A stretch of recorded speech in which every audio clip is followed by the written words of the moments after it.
दलहन से जुड़े कुछ प्रश्न।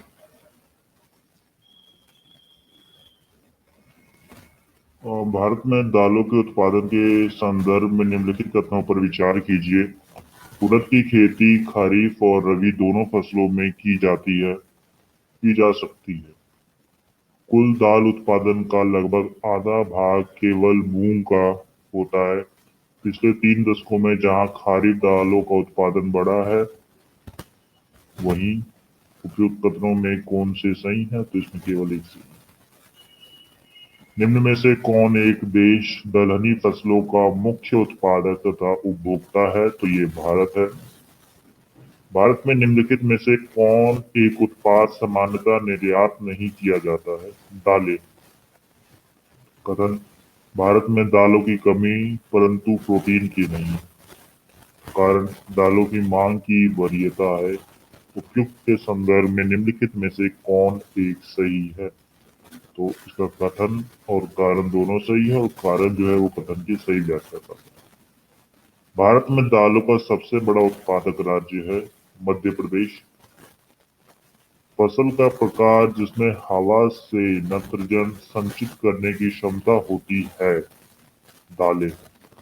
दलहनी फसलों के उत्पादन हेतु कौन सा तत्व आवश्यक है? कोबाल्ट। निम्नलिखित में कौन सही सुमेलित नहीं है? अरहर, नीलम, मूंगफली, चंद्रा, मसूर, पंत, L406, सरसों, वरुणा। तो जो नीलम की अरहर की प्रजाति नहीं, वो आम की प्रजाति है, तो इसका कथन एक गलत है। वायुमंडल में नाइट्रोजन का स्थिरीकरण न करने वाली दलहन फसल है चना, मटर, राजमा और मूंग। ये सभी करती हैं, तो ये इसमें जो गलत होना चाहिए वो होना चाहिए आपका राजमा, लेकिन वो भी एक हद तक करती है। अलग अलग शोधों में ये पता चला है कि राजमा भी जो है वायुमंडल में नाइट्रोजन का स्थिरीकरण करती है। दलहनी फसलों में समतुलित खाद का अनुपात NPK है 1:2:2। अरहर का जन्म स्थान है भारतवर्ष। मालवीय चमत्कार एक प्रजाति है अरहर की। निम्नलिखित में कौन सही सुमेलित है? अरहर, बहार। बहार एक प्रसिद्ध प्रजाति है अरहर की। मटर की पत्ती विहीन जाति है अर्पणा। रेशम से जुड़े कुछ प्रश्न। कौन सा राज्य सर्वाधिक रेशम पैदा करने वाला राज्य है? तो ये कर्नाटक राज्य है। भारत को 3/4 से अधिक कच्चा रेशम प्राप्त होता है आंध्र प्रदेश एवं कर्नाटक से। शहतूत रेशम का अग्रिम उत्पादक भारतीय राज्य है। यह राज्य है कर्नाटक राज्य। निम्नलिखित में कौन युग्म सुमेलित है? ईरी रेशम, असम। यही सही सुमेलित है। निम्नलिखित कथनों पर विचार कीजिए और नीचे दिए गए कूट से सही उत्तर चुनिए। भारत में कर्नाटक कच्चे रेशम का सबसे बड़ा उत्पादक है। भारत में आंध्र प्रदेश शहतूत रेशम का सबसे बड़ा उत्पादक है। भारत में झारखंड टसर रेशम का सबसे बड़ा उत्पादक है। भारत में मेघालय ईवी रेशम का सबसे बड़ा उत्पादक है। तो ये केवल 1 और 3 इसमें सही है, कथन 2 और 4 गलत। मुगा रेशम की एक ऐसी किस्म है जो पूरे विश्व में केवल भारत में होती है, तो ये असम में होती है। 1966 में ओक फ्लोरा की खोज ने भारतीय रेशम उत्पादन के इतिहास में एक नया अध्याय जोड़ा। निम्नलिखित राज्यों में से कौन सा एक ओक तसर रेशम का अग्रिम उत्पादक है? तो ये मणिपुर राज्य है। निम्न भारतीय राज्यों में कौन रेशमी वस्त्र का सबसे बड़ा उत्पादक है? कर्नाटक राज्य। भारत के निम्नलिखित राज्यों में कौन अधिकतम सिल्क यार्न उत्पादित करता है? कर्नाटक। बागानी फसलें, कॉफी और कहवा से जुड़े कुछ प्रश्न। राष्ट्रीय बागवानी परिषद की स्थापना हुई थी वर्ष 1984 में। जबकि कॉफी और चाय दोनों ही खेती पहाड़ी ढलानों पर की जाती है, तथापि इनकी कृषि के संबंध में इन दोनों में कुछ अंतर पाया जाता है। इस संदर्भ में निम्नलिखित कथनों पर विचार कीजिए। कॉफी के पौधों को उष्णकटिबंधीय क्षेत्रों की उष्ण और आर्द्र जलवायु की आवश्यकता होती है, जबकि चाय की खेती उष्णकटिबंधीय और उपोष्ण दोनों क्षेत्र में की जाती है।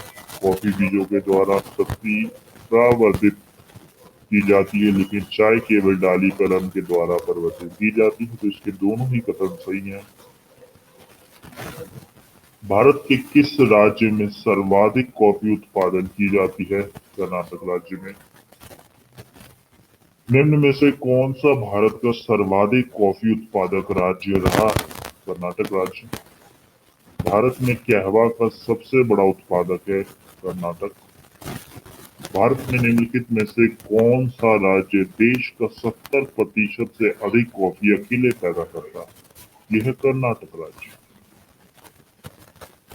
निम्नलिखित में किसमें कहवा की खेती का क्षेत्र सर्वाधिक पाया जाता है? कर्नाटक राज्य। निम्नलिखित कथनों पर विचार कीजिए। चिकमंगलूर शकरकरा उत्पाद के लिए प्रसिद्ध है। मांड्या कॉफी उत्पादक क्षेत्र के रूप में सुख्यात है। तो इसका ना तो कथन एक सही है और ना ही कथन दो सही है।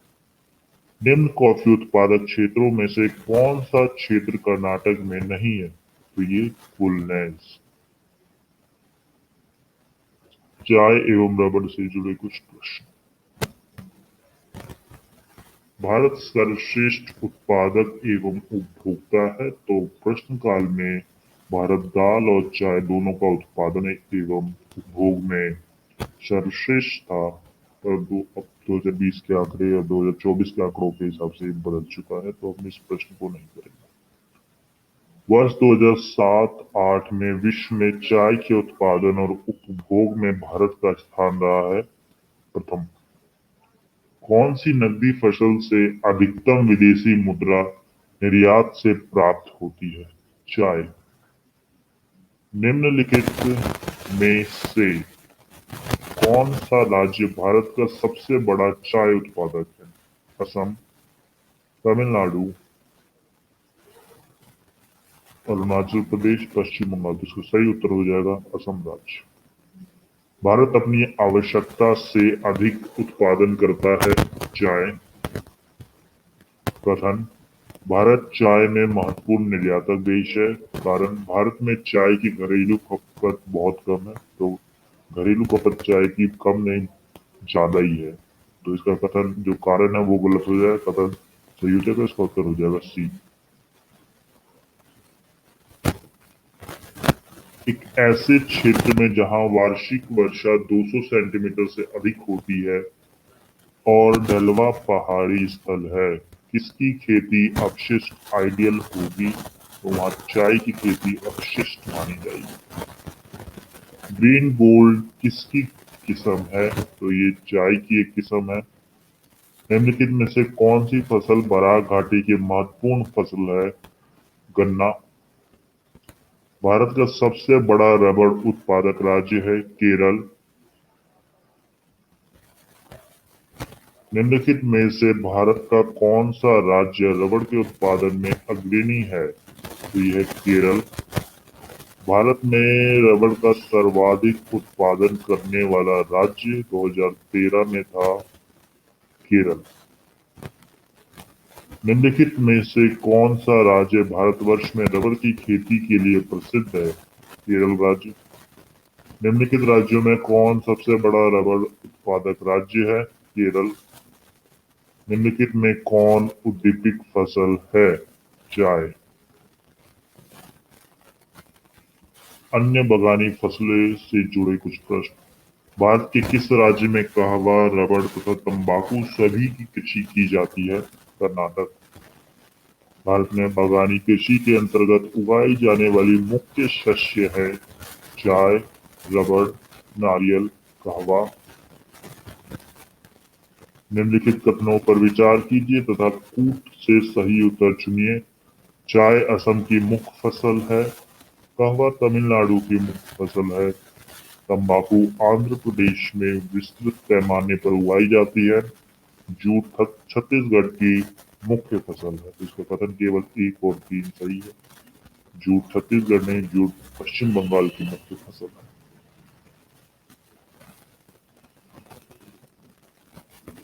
भारत में तंबाकू का 1/3 से अधिक उत्पादन प्राप्त होता है। आंध्र प्रदेश। भारत में तंबाकू का सबसे बड़ा उत्पादक राज्य है उत्तर प्रदेश।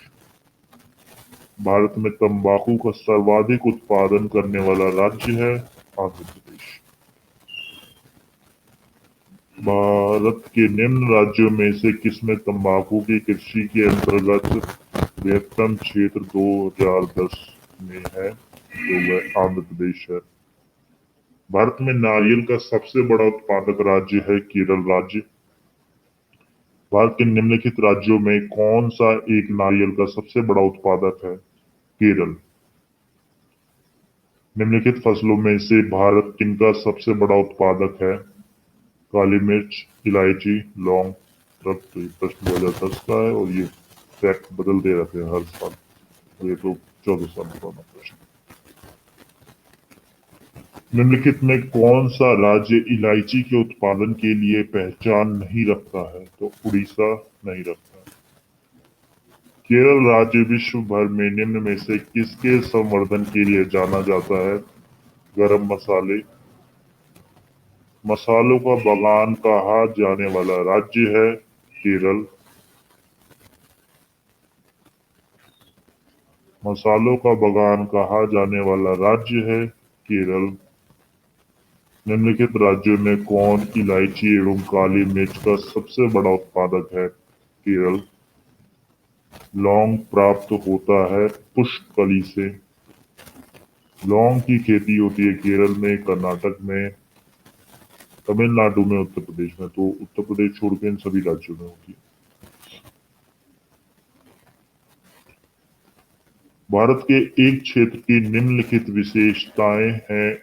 उष्ण और आर्द्र जलवायु, 200 सेंटीमीटर वार्षिक वर्षा, 1100 मीटर तक की ऊंचाई के पहाड़ी ढाल, 15 डिग्री सेल्सियस से 30 डिग्री सेल्सियस तक वार्षिक ताप परिसर।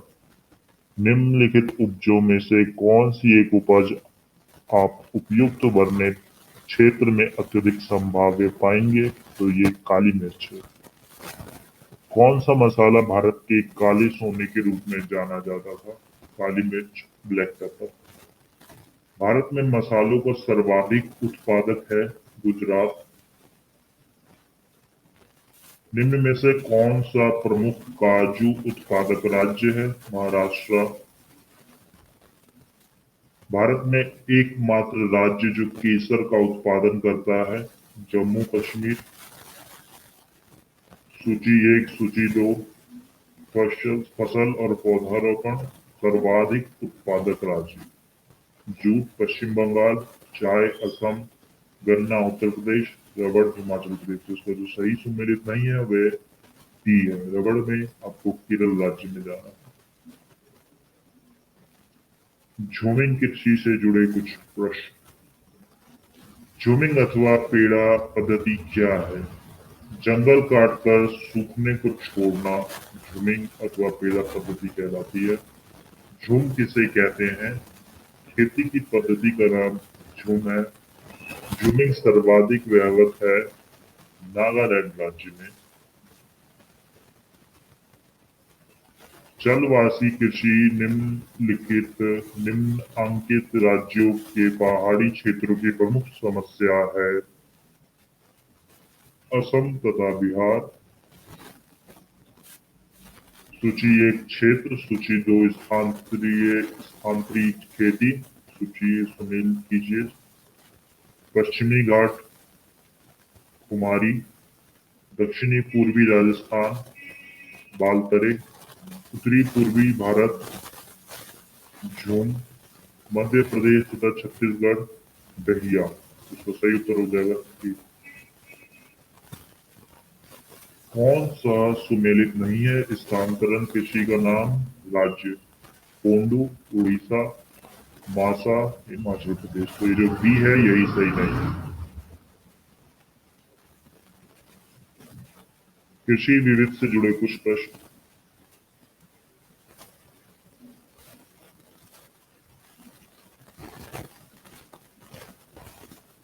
प्रमाणित बीज के थैलों पर प्रयोग किए जाने वाले टैग का रंग है नीला।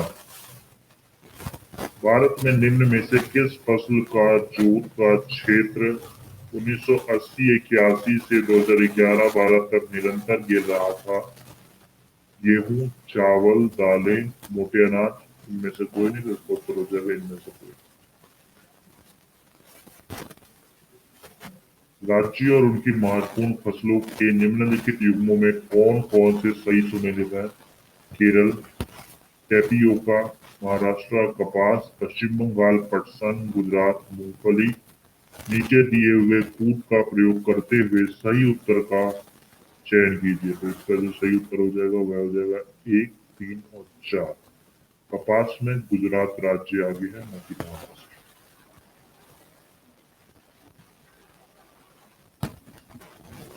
निम्नलिखित युग्मों में से कौन सा सुमेलित नहीं है? फसल घृतक उत्पादक, आलू उत्तर प्रदेश, नारियल केरल, केला महाराष्ट्र, तंबाकू आंध्र प्रदेश। इसको सही कर दिया। भारत के निम्नलिखित राज्यों में से किसमें वर्ष 2013 में आलू का सर्वाधिक उत्पादन हुआ था? उत्तर प्रदेश। राष्ट्रीय केला अनुसंधान केंद्र स्थित है त्रिची में। दिए हुए मानचित्र में 4 क्षेत्र हैं जो भिन्न भिन्न तरीके से छायांकित है, जिनमें से 3 धान्य शस्य के उत्पादन क्षेत्रों को इंगित करते हैं और एक धनान्तरीय शस्य के उत्पादन क्षेत्र को इंगित करता है। प्रदत्त निर्देश के अनुसार ध्यानकर शस्य का उत्पादक क्षेत्र है 4। भारत में नीचे दिए गए खाद्य अन्नों का उनके उत्पादन मिलियन टन में का सही आकलन क्रम कौन सा है? चावल, गेहूं, मोटे अनाज और दालें। भारत का वह राज्य जो खाद्य अन्न उत्पादन में अधिकतम अंशदान करता है वह है उत्तर प्रदेश। भारत का वह राज्य जो कपास, मूंगफली, नमक एवं दुग्ध के उत्पादों में प्रथम स्थान पर है गुजरात। सूची 1 कृषि उत्पादन, सूची 2 अग्रणी उत्पादक। कपास गुजरात, चना मध्य प्रदेश, काली मिर्च केरल, अनानास पश्चिम बंगाल। तो सही उत्तर हो जाएगा। निम्नलिखित में से कौन सुमेलित नहीं है? 2015 और देश। कॉफी का सबसे बड़ा उत्पादक कर्नाटक, आलू का सबसे बड़ा उत्पादक मध्य प्रदेश, कपास का सबसे बड़ा उत्पादक गुजरात, गेहूं का सबसे बड़ा उत्पादक उत्तर प्रदेश। तो इसका जो सही नहीं है वो हो जाएगा बी। आलू का सबसे बड़ा उत्पादक मध्य प्रदेश राज्य नहीं है। आलू का सबसे बड़ा उत्पादक जो राज्य है वह उत्तर। सूची 1 फसलें, सूची 2 फसल नाशक जीव। चावल, गुंडी मखतुम, गेहूं, एफिड, गन्ना, शीर्ष प्रोरोहबेदक सालम, चना, गोलक सलम। इसको सही उत्तर हो जाएगा सी। सूची 1 फसल का नाम, सूची 2 बीमारी का नाम। गन्ना जुलसा लेड वाइट, धान रेड रोड, अरहर खेला, आलू कुत्ता विल्ट। इसको सही उत्तर जो हो जाएगा वो हो जाएगा बी 2, 3, 4 है। निम्नलिखित में से कौन सा एक सही सुमेलित नहीं है? फसल और बीमारी।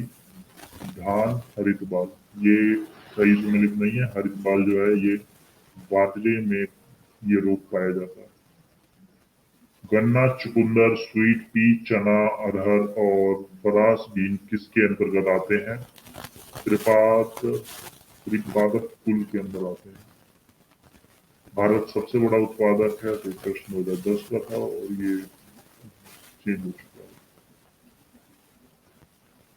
प्रश्न संख्या 18 भी 2013 का है, इसकी जरूरत नहीं है हमें अभी। फल उत्पादन में भारत का विश्व में प्रथम स्थान है। प्रथम दो। तंबाकू के निर्यात में भारत का विश्व में द्वितीय स्थान है। इनमें कथनों में कौन सा सही है? तो इनमें एक भी कथन सही नहीं है। जूट की खेती के बारे में निम्नलिखित कथनों पर विचार कीजिए। जूट एक राबी फसल है। जूट की फसल के लिए उच्च तापमान रहित आर्द्र जलवायु की जरूरत पड़ती है। भारत में जूट की खेती मुख्य रूप से देश के पूर्वी क्षेत्र में सीमित है। तो इसका कथन केवल 2 और 3 सही हो जाएगा। जूट एक राबी नहीं, जूट एक खारिफ फसल है।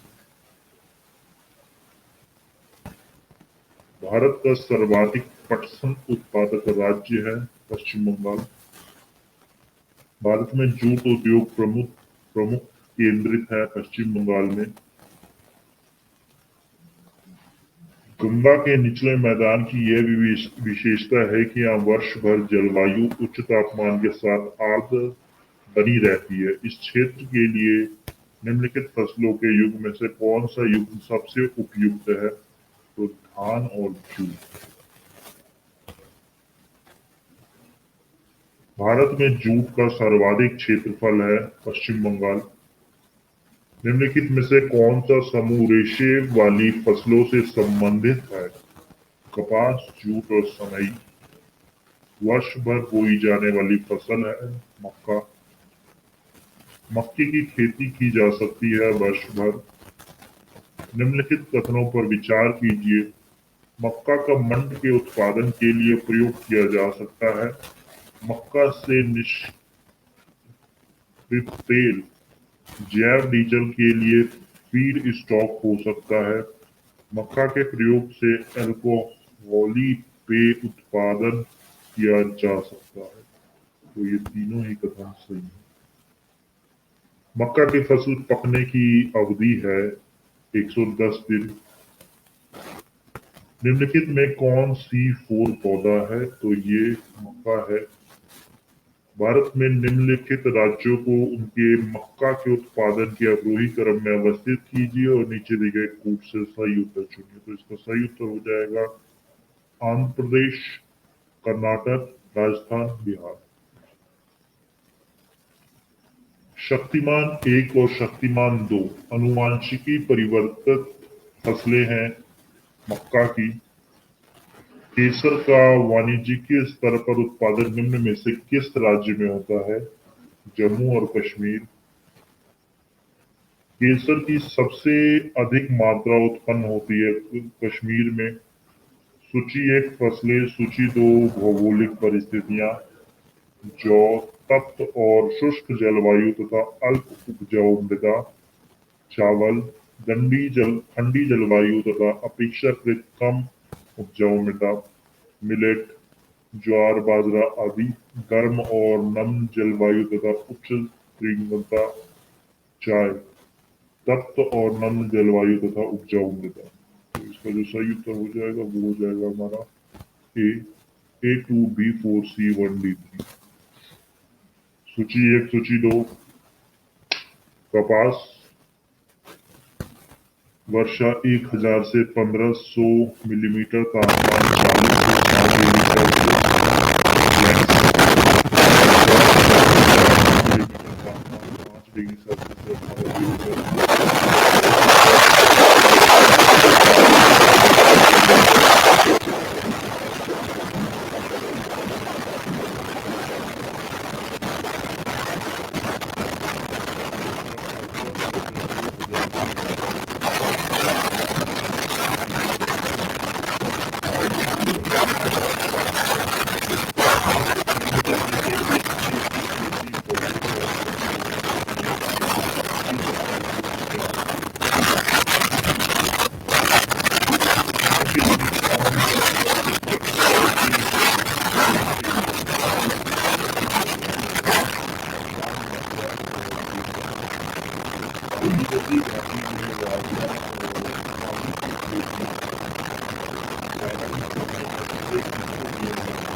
Coffee board, Bengaluru, rubber board, Kottayam, चाय बोर्ड, कलकत्ता, तंबाकू बोर्ड, संयुक्त हो जाएगा।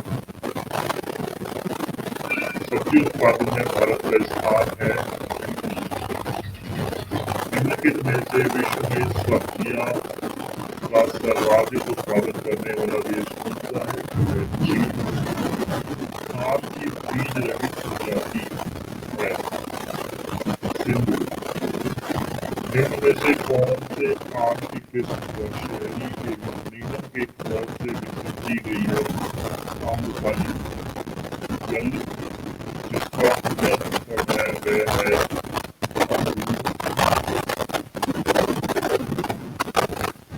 आम की निम्न प्रजातियों में कौन नियमित फसल वाली प्रजाति है? बड़ा, चौसा, दशहरी। एक सही उत्तर हो जाएगा डी, जिसमें से कोई है। कंचन एक उन्नत किस्म है आंवला का। गंगा वाराणसी एक प्रजाति है, तो ये लौकी की प्रजाति और उपयुक्त विकल्प में से एक ही सही है। निम्नलिखित में से कौन सही सुमेलित नहीं है? फसल और प्रजाति धान, गोविंद, गेहूं, शुष्क, सम्राट, अरहर, पारस, मटर, प्रकाश। तो इसका सही उत्तर हो जाएगा गेहूं। जो सही सुमेलित नहीं है, शुष्क सम्राट गेहूं की प्रजाति नहीं है। शुष्क सम्राट जो धान। किस राज्य में केले का अधिकतम उत्पादन होता है? तमिलनाडु राज्य में। गुजरात निम्न फसलों में से किस एक के मुख्य उत्पादक में से एक है? बाजरा। सूची 1, सूची 2 फसल और राज्य। मूंगफली आंध्र प्रदेश। सरसों, सरसों में जो आगे राज्य है वह राजस्थान। सोयाबीन मध्य प्रदेश। नारियल केरल। सही उत्तर हो जाएगा सी। सूची 1, सूची 2 जूट पश्चिम बंगाल। चाय असम। रबड़ केरल। गन्ना उत्तर प्रदेश। तो सही उत्तर हो जाएगा। बौरलोग पुरस्कार निम्न में से किस एक वैज्ञानिक क्षेत्र में दिया जाता है? तो ये कृषि विज्ञान में दिया जाता है। प्रसंस्करण हेतु आलू की सबसे अच्छी किस्म है कुफरी चिप्सोना 2। राष्ट्रीय खाद्य सुरक्षा मिशन का एक लक्ष्य धारणीय नीति से देश के चुनिंदा जिलों में खेतिया जमीन में बढ़ोतरी एवं उत्पादक में वृद्धि लाकर कुछ फसलों की उत्पादकता में वृद्धि लाना है। ये फसलें कौन सी हैं? तो ये केवल चावल, गेहूं और दलहन है।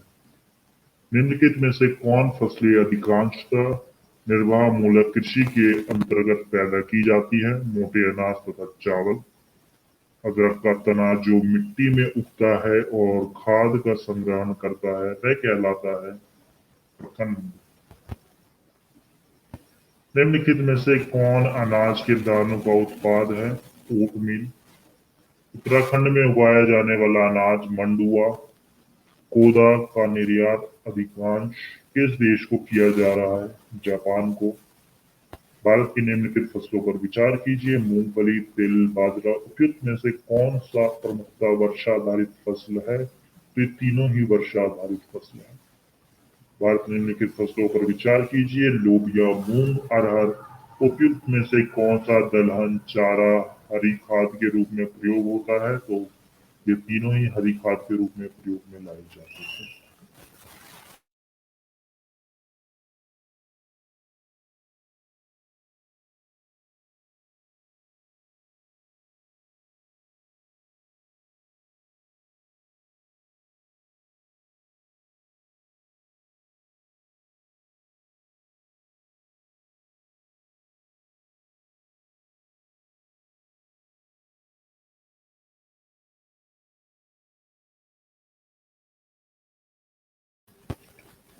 अगला विषय आर्थिक एवं सामाजिक विकास। भारत में हाल में हुए कर सुधार की सिफारिशों पर आधारित थे। इसके अध्यक्ष थे आर जे चलैया।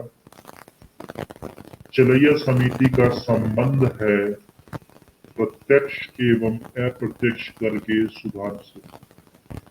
किस समिति ने धारा 88 के अंतर्गत मिलने वाली कर राहत खत्म करने की सिफारिश की थी? तो यह थी केलकर कर समिति। सूची 1, सूची 2। सूची 1 प्रकाशक, सूची 2 प्रकाशन। उद्योग मंत्रालय, केंद्रीय सांख्यिकी कार्यालय, करेंसी और वित्त संबंधी रिपोर्ट, आर्थिक समीक्षा संगठन, भारतीय रिजर्व बैंक, वित्त मंत्रालय, थोक मूल सूचकांक, राष्ट्रीय लेख सांख्यिकी। जिसका सही उत्तर हो जाएगा बी, A3B4C1D। 11वीं योजना के दौरान शिशु मृत्यु दर IMR इन्फेंट मोर्टेलिटी रेट को कम करने का लक्ष्य था 27 प्रति हजार लाइन पर। भारत सरकार द्वारा अनुमोदित सक्षम परियोजना संबंधित है नवीन अप्रत्यक्ष कर नेटवर्क।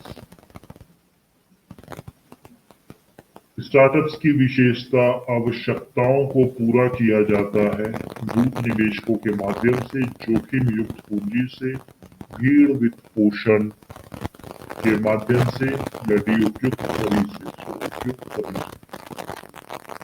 धनी अधिक धनी होते जा रहे हैं और निर्धन अधिक निर्धन, यह जानने के लिए किस बात की तुलना करना आवश्यक है? तो विविध अवधियों में समरूप वर्ग के आय मतदाताओं की आय के वितरण की। व्यक्तियों को हर राहत के दृष्टिकोण से निम्न में कौन अन्य से भिन्न है?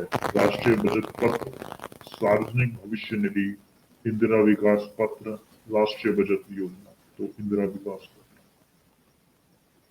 निम्नलिखित में से किस पर कोई आयकर छूट नहीं है? किसान विकास पत्र, राष्ट्रीय बचत पत्र, लोक भविष्य निधि, यूनिट लिंक्ड इंश्योरेंस योजना। तो किसान विकास पत्र पर आय पर टैक्स छूट नहीं है। निम्नलिखित में से कौन सा एक वित्त मंत्रालय का विभाग नहीं है? बैंकिंग विभाग वित्त मंत्रालय का भाग नहीं।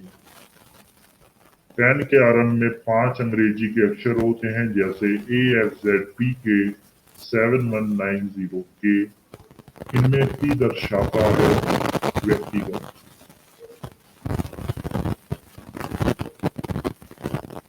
आयकर विभाग द्वारा जारी पैन कार्ड निम्न में से किस उद्देश्य के लिए प्रयोग किया जा सकता है? पते का प्रमाण।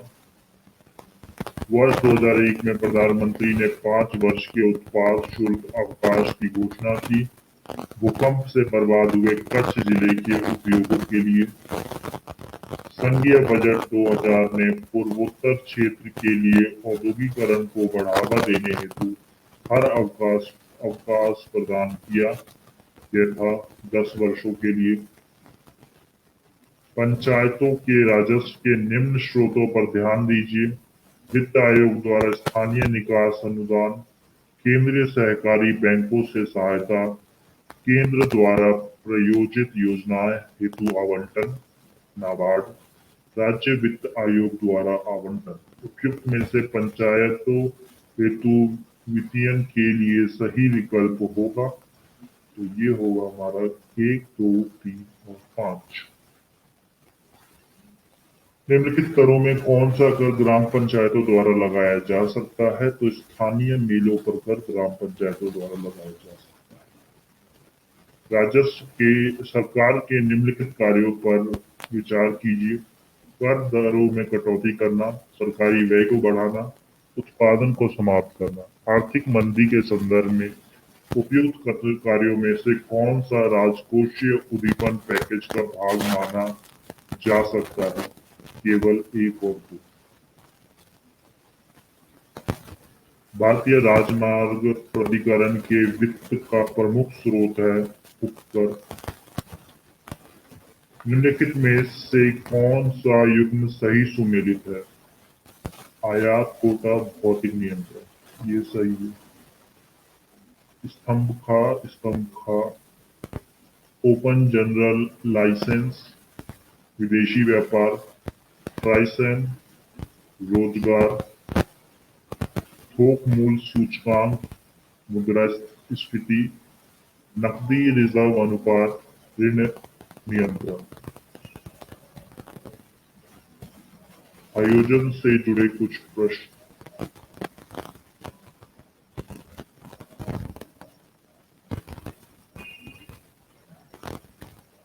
भारत में नियोजन के संदर्भ में क्या सत्य है?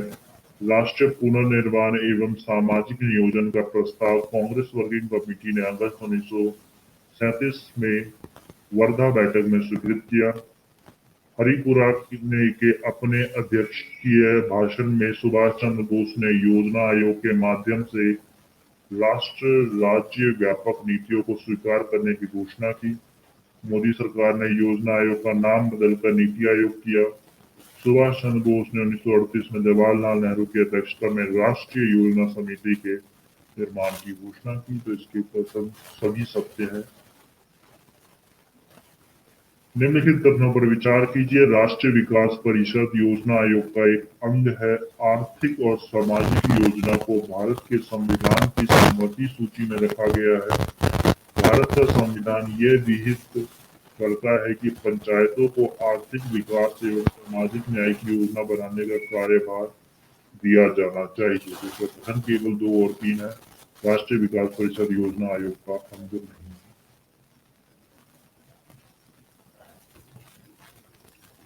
निम्नलिखित में से कौन सा कथन सही है? तो इसमें वित्त आयोग का क्षेत्र तो बजट के राजस्व खंड से पुनरीक्षण तक ही सीमित है, जबकि योजना आयोग सर्वगुण पुनरीक्षण करता है, जिसमें से राज्य की पूंजीगत और राजस्वगत दोनों अपेक्षाएं की जाती हैं।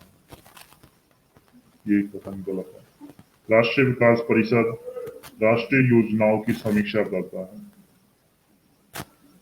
राष्ट्रीय विकास परिषद मुख्यतः संबंध है पंचवर्षीय योजना के अनुमोदन करने से। निम्नलिखित में से राष्ट्रीय विकास समिति का अध्यक्ष कौन होता है? तो ये भारत का प्रधानमंत्री होता है। राष्ट्रीय विकास परिषद नेशनल डेवलपमेंट काउंसिल का मुख्य संबंध होता है पंचवर्षीय योजना के अनुमोदन से। राष्ट्रीय विकास परिषद का गठन जिस तिथि को हुआ था वह थी 6 अगस्त 1952। पंचवर्षीय योजना को अंतिम रूप से अनुमोदित किया जाता है केंद्रीय मंत्रिमंडल द्वारा, राष्ट्रपति द्वारा प्रधानमंत्री के सुझाव पर,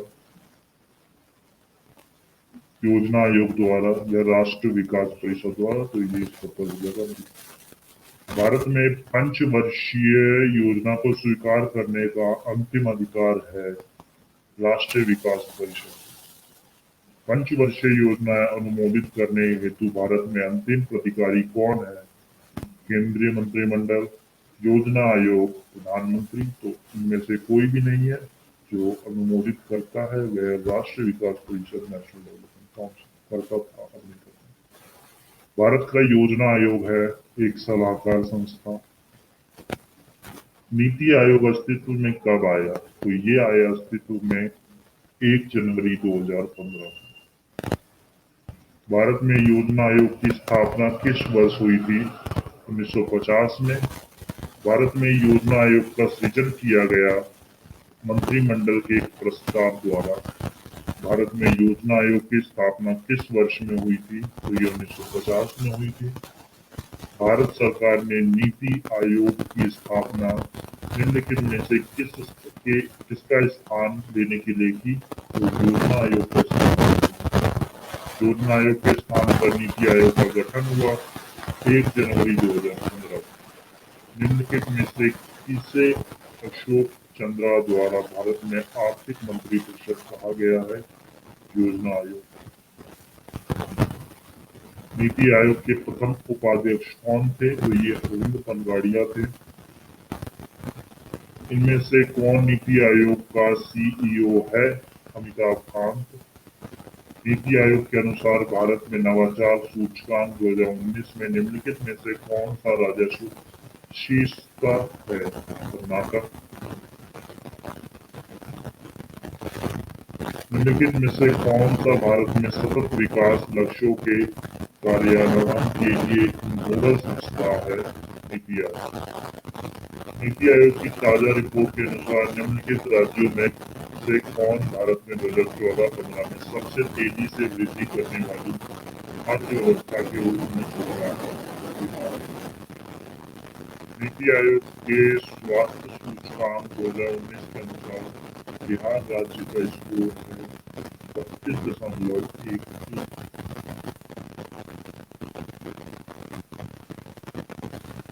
भारत सरकार ने नीति आयोग, जो आर्थिक नीति निर्धारण का चिंतन समूह थिंक टैंक है, में नीति का पूरा स्वरूप क्या है?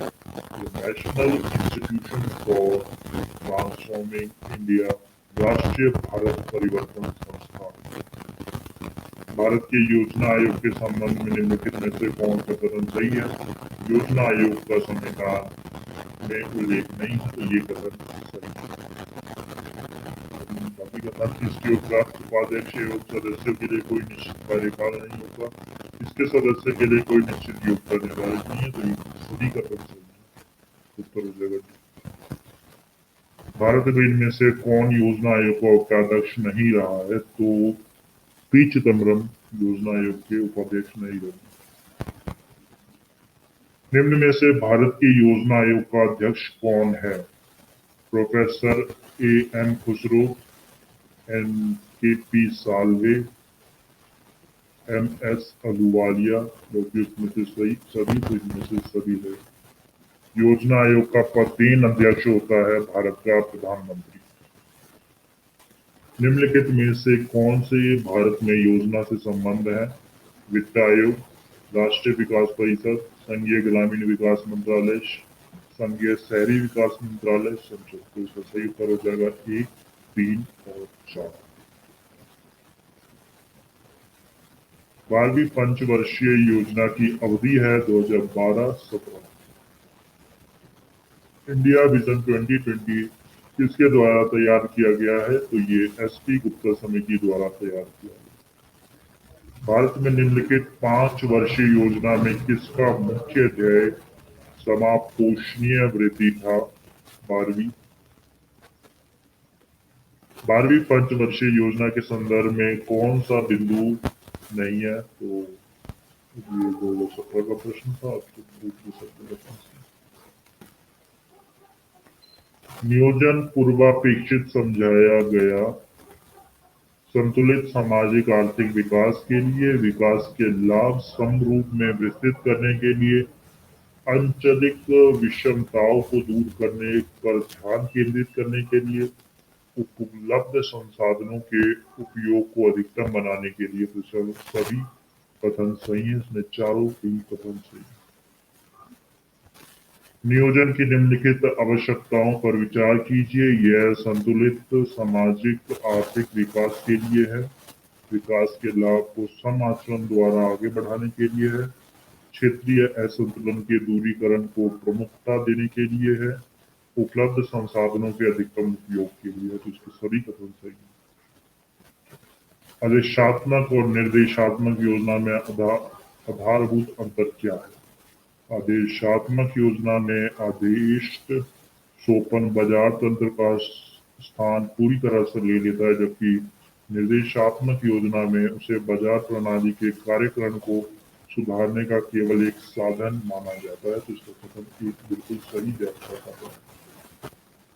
वर्तमान में भारत की योजना के सार्वजनिक व्यय हेतु अधिकतम साधन कहाँ से जुटाए जाते हैं? तो ये ऋण से जुटाए जाते हैं। नेशनल प्लानिंग कमेटी का गठन किया था जवाहरलाल नेहरू ने। 1944 में गांधीवादी योजना को प्रतिपादित किया था श्री नारायण अग्रवाल ने। पिछड़े देशों के लिए रोलिंग प्लान का सुझाव किसके द्वारा दिया गया? तो ये जी मीडल द्वारा दिया गया। राष्ट्रीय नियोजन में रोलिंग प्लान की अवधारणा लागू की गई थी जनता सरकार द्वारा। चल योजना के संदर्भ में निम्नलिखित कथनों पर विचार कीजिए। 1 वर्ष के लिए योजना 3, 4 या 5 वर्ष के लिए निर्धारित होती है। अर्थव्यवस्था की आवश्यकता अनुसार प्रति वर्ष संशोधित होती है। 10, 15 अथवा 20 वर्षों के लिए भावी योजना होती है। तो इसके चारों ही प्रकार हैं। चल योजना के बारे में निम्नलिखित पर विचार कीजिए। चालू वर्ष के लिए एक योजना जिसमें वार्षिक बजट शामिल होता है। एक योजना जो 3, 4 या 5 वर्ष के लिए निर्धारित होती है। यह अर्थव्यवस्था की आवश्यकता अनुसार प्रति वर्ष संशोधित होती है। 10, 15 अथवा 20 वर्षों के लिए एक सापेक्ष योजना। तो इसका कथन चारों ही सही है, तो सही उत्तर हो जाएगा B। आर्थिक नियोजन एक विषय है समवर्ती सूची का। भारत में योजना के आरंभ से किसी भी पंचवर्षीय योजना में अनाच्छादित कुल वर्षा की संख्या है 7। निम्नलिखित पंचवर्षीय योजना में से किसमें गरीबी हटाओ विषय वस्तु पर आधारित गरीबी उन्मूलन कार्यक्रम को सर्वप्रथम प्रारंभ किया गया था? 5वीं पंचवर्षीय योजना। विकास केंद्र उपागम किस योजना के अंतर्गत अपनाया गया था? चतुर्थ पंचवर्षीय योजना। किस पंचवर्षीय योजना के अंतर्गत समाज के समाजवादी ढांचे की स्थापना का संकल्प लिया गया था? द्वितीय पंचवर्षीय योजना। 9वीं पंचवर्षीय योजना में शिक्षा बजट का कितने प्रतिशत प्राथमिक शिक्षा को विनियोजित एलोकेटेड किया गया है? तो 58%।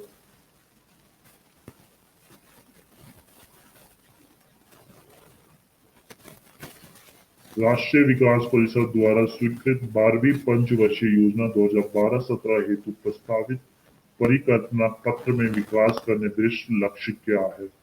9%। 12वीं पंचवर्षीय योजना के दौरान कृषि वानिकी एवं मत्स्य पालन की वृद्धि दर अनुमानित है 4.0%। 12वीं पंचवर्षीय योजना के दौरान कृषि एवं सहायक क्षेत्र के लिए निम्न में से किस एक औसत वार्षिक विकास दर का लक्ष्य रखा गया था? 4.0%।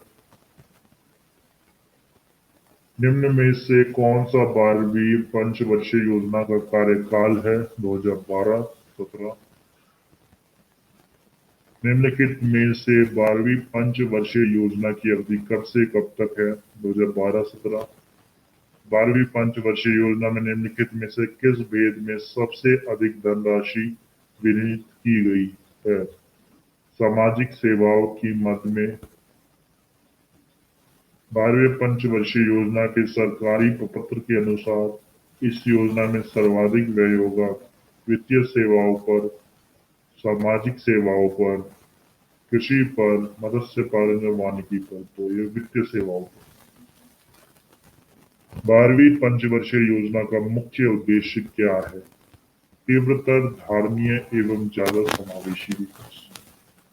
11वीं पंचवर्षीय योजना किस पर जोर दिया गया था? तो यह दिया गया था अधिक तीव्र एवं ज्यादा समावेशी समृद्धि पे। 11वीं पंचवर्षीय योजना का मुख्य भाव है तीव्रतर एवं अधिक सम्मिलित वृद्धि। 11वीं पंचवर्षीय योजना के दिशा निर्देश पत्र का प्रकरण रहा है तीव्र तथा समावेशी विकास की ओर। सरकार के अनुमानों के अनुसार 12वीं पंचवर्षीय योजना में आधारभूत संरचना के लिए आवश्यक निवेश का साकार होगा 1000 बिलियन। 8वीं पंचवर्षीय योजना में निवेश परिव्यय की कुल राशि कितनी होगी? 7,98,000 करोड़ रुपए। 8वीं पंचवर्षीय योजना में लोक क्षेत्रक परिव्यय के वित्त पोषण का सबसे बड़ा स्रोत है सरकारी ऋण मांग। भारत की 11वीं पंचवर्षीय योजना का आकार क्या है? यह है 36,44,718 करोड़ रुपए। 7वीं पंचवर्षीय योजना मार्च 1990 में समाप्त हुई थी। 8वीं पंचवर्षीय योजना कब आरंभ हुई? ये हुई अप्रैल 1992 में। छठी और आठवीं पंचवर्षीय योजना क्रमश 1980, 85 तथा 1992, 97 की अवधि की थी। सातवीं पंचवर्षीय योजना की अवधि थी 1985 से 1990। निम्नलिखित में से कौन सा एक दशक भारतीय नियोजन के इतिहास में रोजगार विहीन वृद्धि का दशक कहलाने योग्य है? तो ये 1991 से 2000। अप्रैल 1992 मार्च 1997 के दौरान भारत में कौन सी पंचवर्षीय योजना चालू रही थी? आठवीं योजना। प्रथम पंचवर्षीय योजना की प्राथमिकता क्या थी? कृषि का विकास। भारत की पंचवर्षीय योजनाओं के संदर्भ में निम्नलिखित में से कौन सा कथन सही है?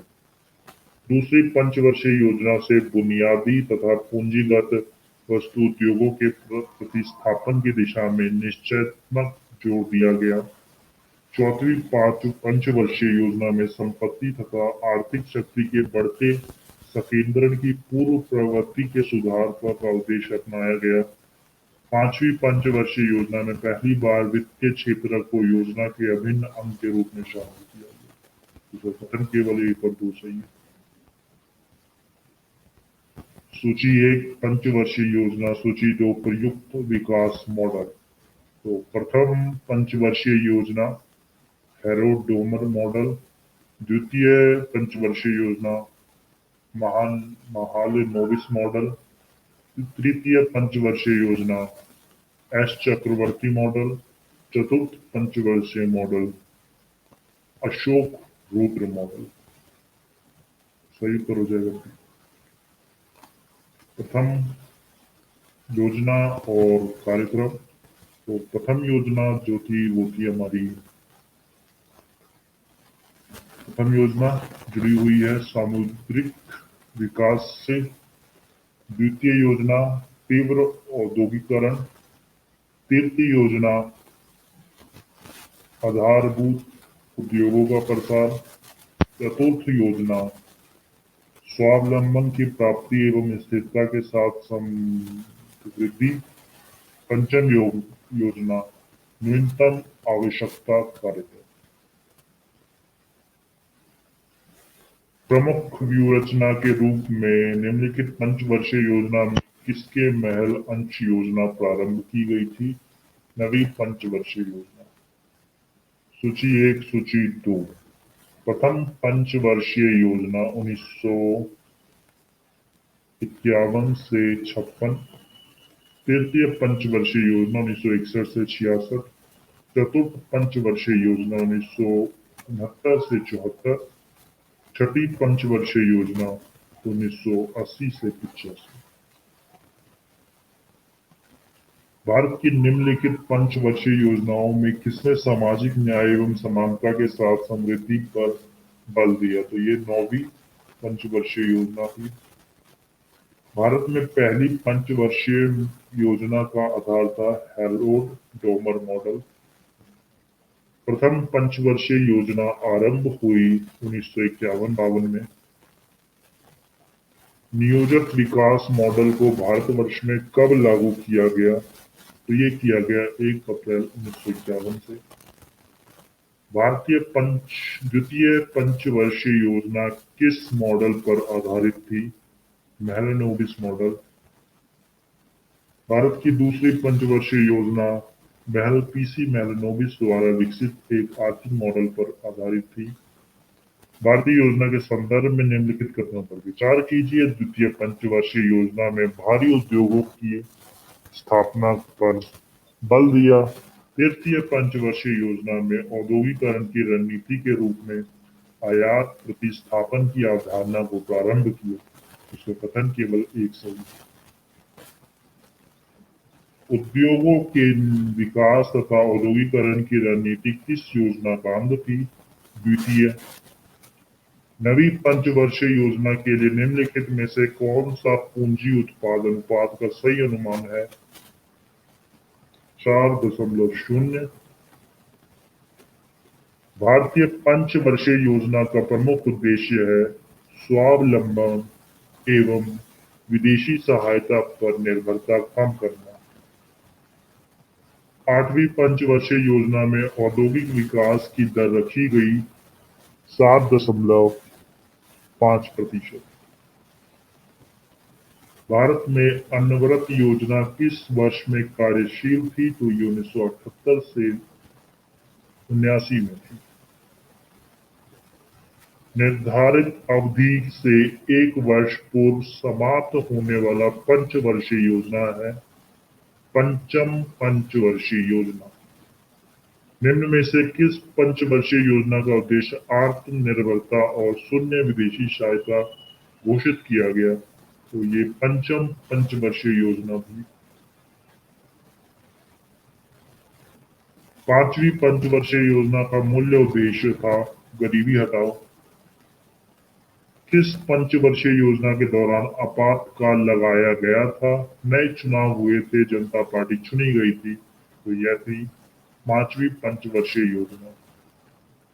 भारत में नवीं पंचवर्षीय योजना अंतर्गत आर्थिक विकास दर जो निर्धारित की गई है वह है 6.5%।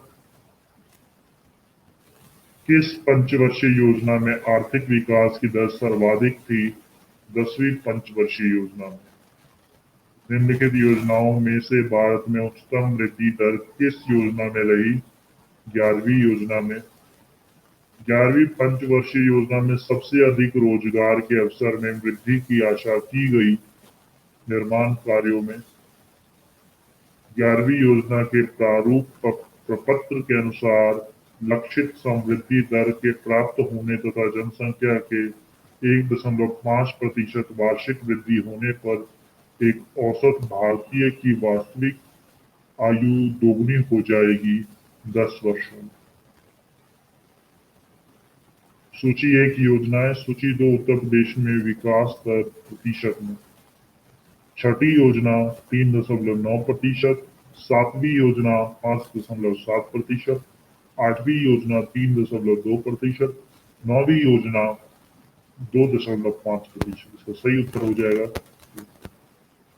देश में सर्वाधिक समृद्धि दर प्राप्त की गई थी 10वीं योजना में। योजना अवकाश की अवधि का संबंध है 1966 से 69। भारत में योजना अवकाश की अवधि थी 1966 से 69। 10वीं योजना के मध्यावधि मूल्यांकन में अर्थव्यवस्था के वार्षिक विकास की दर क्या रखी गई? 7.0%। 10वीं पंचवर्षीय योजना की वृद्धि दर का लक्ष्य है 8.0%। 10वीं पंचवर्षीय योजना का समापन किस वर्ष में हुआ? 2007 में। 10वीं पंचवर्षीय योजना की अवधि है 2002 से 2007। भारत में वास्तविक सकल राष्ट्रीय उत्पाद की संचयी वार्षिक वृद्धि दर अधिकतम थी 8वीं पंचवर्षीय योजना काल में। 10वीं पंचवर्षीय योजना में उच्चतम वृद्धि का लक्ष्य रखा गया व्यापार के लिए। 10वीं पंचवर्षीय योजना में उच्चतम वृद्धि का दर लक्ष्य रखा गया व्यापार में। 10वीं पंचवर्षीय योजना के दौरान समवृद्धि दर अधिकतम थी दलहन एवं तिलहन में। निम्न में से किस क्षेत्र को 10वीं योजना परिव्यय में सर्वाधिक प्रतिशत आवंटित किया गया था? ऊर्जा। निम्नलिखित कथनों में से कौन सा 10वीं पंचवर्षीय योजना के संदर्भ में सही है? योजना के दौरान जीडीपी में 8% की वृद्धि, निर्धनता अनुपात को 2007 तक 20% करना, 2007 तक साक्षरता को 73% बढ़ाना। इसका कथन केवल 1 और 2 सही हो जाएगा। 10वीं पंचवर्षीय योजना में विनियोग दर थी बचत दर से अधिक। वर्ष 2000-2002 में सकल घरेलू उत्पाद में वृद्धि 10वीं योजना में निर्धारित लक्ष्य की तुलना में संभावना से लगभग आधी हुई। 8वीं पंचवर्षीय योजना पूर्ववर्ती योजनाओं से भिन्न है। विशेष महत्वपूर्ण अंतर यह है कि अधोसंरचना विकास के लिए पर्याप्त बल दिया गया।